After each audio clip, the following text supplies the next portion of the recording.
तो वहीं कांग्रेस सांसद हरीश चंद्र मीना ने राज्यसभा चुनाव के नतीजों पर कहा, धनबल से हुई जीत लोकतंत्र की हार है।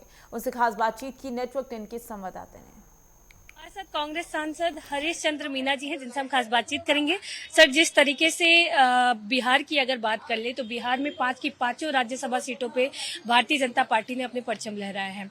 हालांकि इसमें क्रॉस वोटिंग की भी बात की जा रही है। आपके क्या कुछ रुख होंगे, क्योंकि अब जो बात की जा रही है वो कहा जा रहा है कि भारतीय जनता पार्टी केवल पैसे के बल पे ये चुनाव जीत रही है।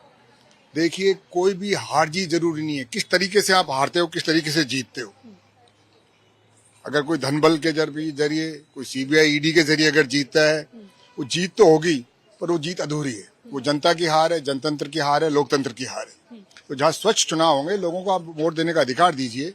डराना, धमकाना, बहलाना, फुसलाना, ये प्रजातंत्र के लिए अच्छी चीज नहीं है।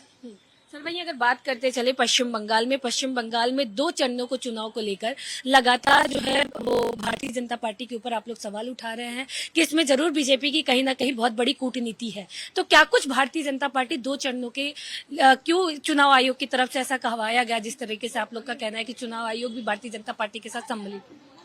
चुनाव जो करवाना काम चुनाव आयोग का है, पर उसमें देखना चाहिए नियम क्या है, जनता की सुविधा क्या है।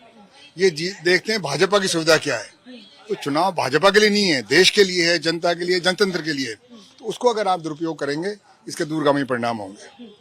जिस तरीके से एलपीजी सिलेंडर की क्राइसिस पूरे देश भर में देखे जा रहे हैं, घरों में देखे जा रहे हैं, मंदिरों में, मस्जिदों में, गुरुद्वारों में देखे जा रहा है, ढाबे पे देखे जा रहा है। हालांकि भारतीय जनता पार्टी का स्पष्ट तौर पे कहना है कि जो सिलेंडर की है वो कमी बिल्कुल नहीं है, पर आप लोग लगातार मकरदौर पे भी प्रोटेस्ट करते हुए दिखाई दे रहे हैं। हालांकि जिस तरीके से क्राइसिस चल रही है, इसको लेके कांग्रेस पार्टी अब क्या कुछ करने वाली है?